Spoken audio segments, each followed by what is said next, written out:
You don't know when it will end, you have no way to control it, and you can't fully plan your life. And this is where most people underestimate the details. Don't know when and what the president will decide. It's about a personal safety. Is Portugal still worth it?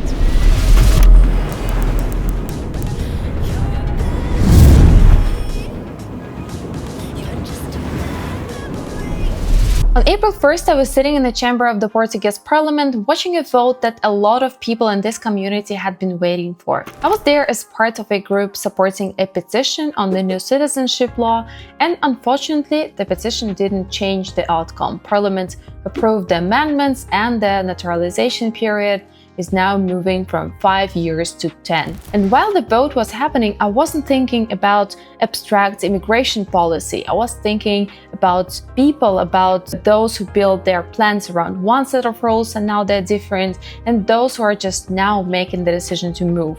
And honestly, a little bit about myself. But before you decide this is the end of Portugal, let's look at it properly from different perspectives. My name is Ksenia. I've been running businesses in the European immigration space for several years. We've helped over 800 people move and build their path to residency here. So when I say I was watching that vote closely, I mean it on multiple levels. As someone who lives here and as someone whose clients' futures are directly shaped by decisions like this one. So in this video, I want to give you an honest assessment of Portugal as a destination to move in 2026. Not promotional, not panicked. We'll talk about what's happening with immigration policy and why, go through what Portugal actually looks like right now, visa programs, taxes, cost of living, safety. So by the end, you will have enough to make that call for yourself. Is Portugal still worth it? To understand the new law, you need to understand the context it came from. Portugal has been going through significant political turbulence, presidential elections recently took place, and the right-wing parties have gained a lot of influence. And the immigration has become one of the central political instruments. So yes, the problem of illegal immigration in the country is real, but in the hands of certain politicians, that issue has taken on a very different shape and meaning. If you follow the rhetoric of the right-wing parties, you get the impression that all immigrants in Portugal are the same, that it's one undifferentiated group to be controlled or even removed. And what gets left out of that picture entirely is a very large category of people like highly qualified professionals, entrepreneurs, financially independent residents who pay taxes, create jobs, and actively participate in the economic life of this country. Those politicians either forget these people exist or they choose to act as if they don't. So measures aimed at illegal immigration end up hitting people who are here completely legally, who have been here for years, whose kids go to school, who speak the language, who pay into the system, which is so sad. And here's what the approved amendments actually say. The naturalization period increases from 5 to 10 years for most applicants, for citizens of Portuguese-speaking countries and EU states from 5 to 7 years, and if you're going by marriage with a Portuguese citizen, it stays at 3 years. The language requirement has been expanded. It now includes knowledge of Portuguese culture, history, and national symbols. And the rules for children of foreigners born in Portugal have been tightened.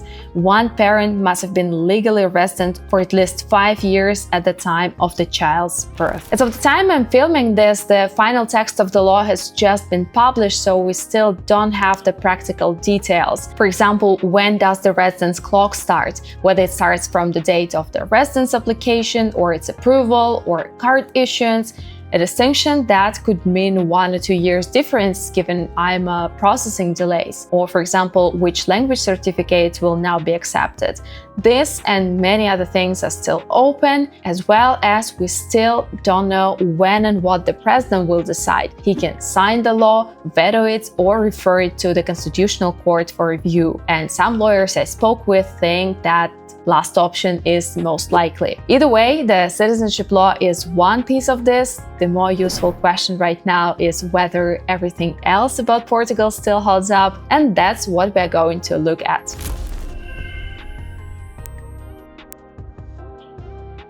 Visa programs. This is where Portugal stands out. It offers one of the most diverse sets of entry options in Europe for different profiles and different situations. And the most popular and well-functioning programs right now are the Digital Nomad Visa for remote workers and the D7 visa for people with passive income. So if you have a stable income from outside Portugal and want to live in Europe, these are the most straightforward entry points. If you want to work within the Portuguese markets and are ready to contract with local companies, then the D2 visa as an independent professional is a solid and flexible option for those building something here. And now my favorite, startup visa. Why it's my favorite? Because I came here on this exact program. You can check my videos later on this channel. So I'll be honest, the concept is great. But since 2023, project review timelines have stretched to around 12 months. So if you're prepared for that long wait and your project fits the criteria, it remains an interesting path. If not, you should explore some faster alternatives. One thing that, in my opinion, is definitely underrated is education. Portugal has a wide range of universities offering English-taught master's programs at some of the lowest tuition costs in Europe. And it's not only universities. Private schools offer professional courses that don't require a prior degree, which opens the door for a wider range of people. A student visa gives you a legal status for the duration of the course.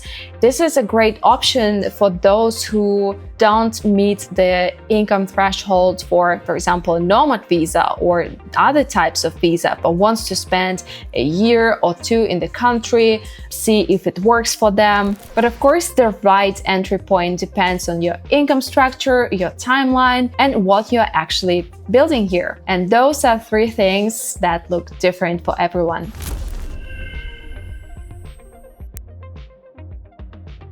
Now let's get to the part that everyone talks about, bureaucracy. And to avoid general statements, here is my experience. In 2024, when the time came to renew my residence permit, the process took nearly a year and a half. From the moment my first residence card expired to the moment I received the new one. Now I have it for 3 years. Hooray! And during that entire period, I couldn't leave Portugal. At first, it doesn't sound so scary. I know there are plenty of wonderful places to visit within the country, especially the islands of Madeira, Azores. Highly recommend. But after a few months, you realize you are actually missing a lot of things. You're missing business opportunities or events outside Portugal. You're not seeing friends and family. And what's the most frustrating is the constant uncertainty. You don't know when it will end. You have no way to control it, and you can't fully plan your life. That said, I want to be honest about the context. I went through this at a particularly difficult moment in the system. They were changing it. Since then, the renewals process has started to improve. There is now a dedicated online portal for that, and it's actually functioning. So I'm giving my situation not as a reference point for how things always go. It's a reference point for what's possible and why preparation matters.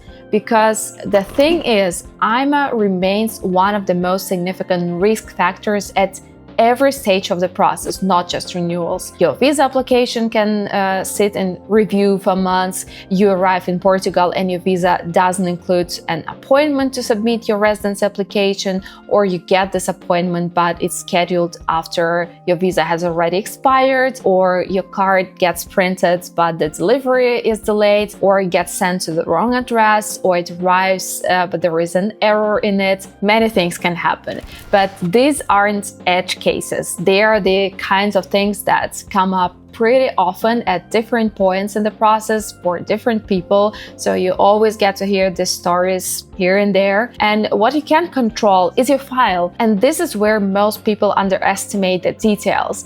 The completeness of your documents, the naming of files you upload, the order of documents in your folder. It can make a difference because IMA processes a high volume of applications, and a poorly organized submission isn't easy of course not only, but still an easy reason for delay. So treat every interaction with the system as something that deserves the same attention as, say, you would give a legal contract. And if you're a nomad or an entrepreneur with international business, or you have to travel a lot, this requires realistic expectations. So plan your timelines assuming those possible delays.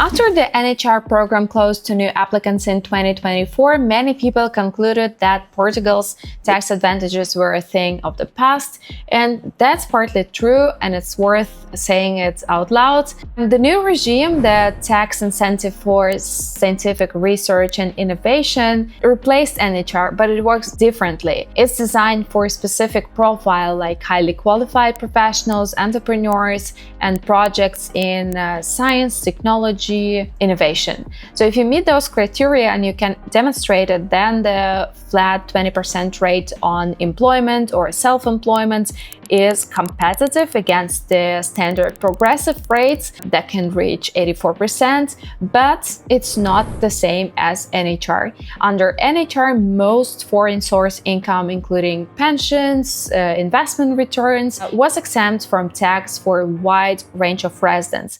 Under this new one, IFICI, pensions are taxed at standard rates.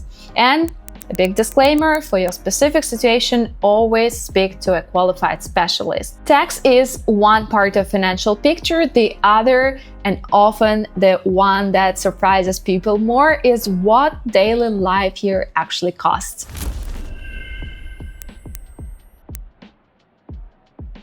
Lisbon and its surrounding areas are still cheaper than most large European cities, but I wouldn't call it an inexpensive city, even if we look at it from our foreigner perspective. Housing is where you definitely overpay, especially if you're looking in popular neighborhoods.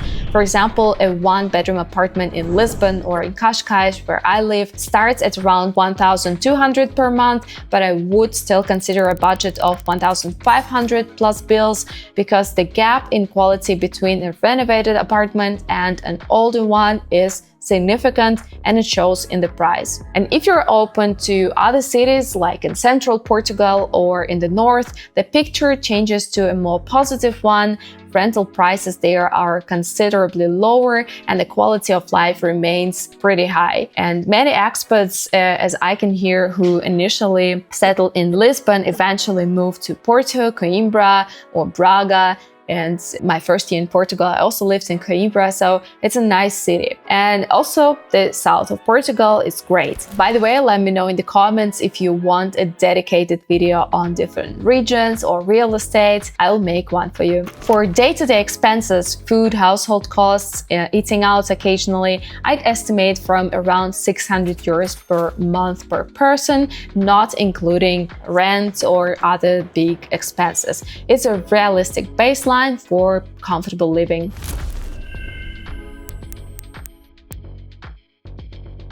I'll be positive and therefore short on this point. Portugal ranks 7th in the world on the Global Peace Index in 2025, and you can actually feel it in your daily life. You can walk through the city at night without any tension.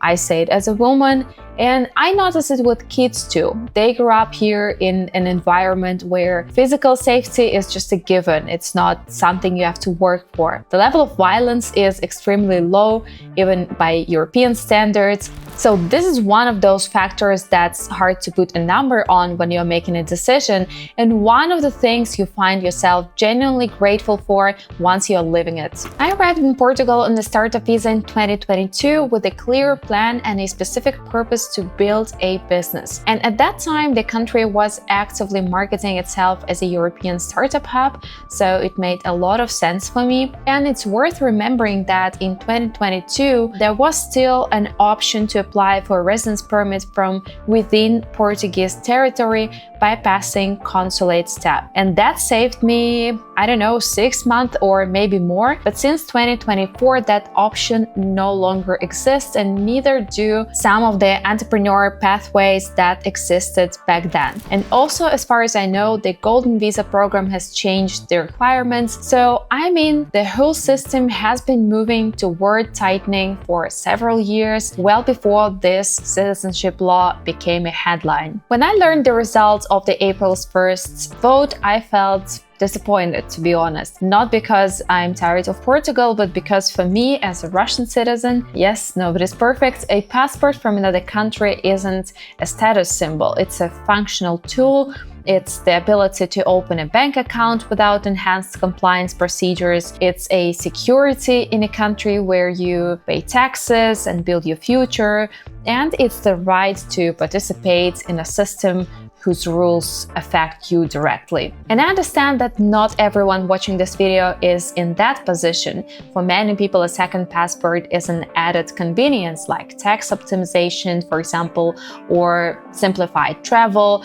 But for some people, citizenship isn't about a timeline, it's about a personal safety. So the petition I was there to support was asking for exactly one thing: a transitional provision for people who are already here, who already integrated, who are paying their taxes and social security, so that those who built their plans under the old rules wouldn't find the finish line moved after years of running. Sadly, it didn't pass. But I don't think Portugal is a closed story. Political priorities shift. The country has changed course before, and it can again. And immigration, by its nature, is a long game. The rules change, but so do the opportunities.